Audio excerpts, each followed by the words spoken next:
دوستان و همراهان عزیز، عرض سلام و ادب. ما توی ماشینای MVM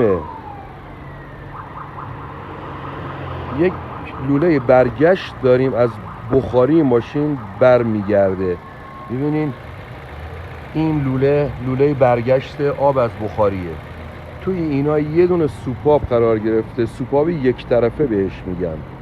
در صورت اینکه این سوپاپ خراب بشه، آبی که میره تو رادیاتور بخاری و برگشتش میاد سمت موتور، با افت دمایی که داشته بایستی کمک کنه به خنک کنندگی موتور و موتور فرار آب نداشته باشه.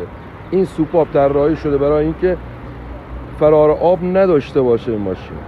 علت گرم کردن این ماشین این بوده: رادیاتور آب سرویس شده، رادیاتور بخاری سرویس شده، واتر پمپ چک شده، ترموستات عوض شده ولی همچنان گرم می‌کرده.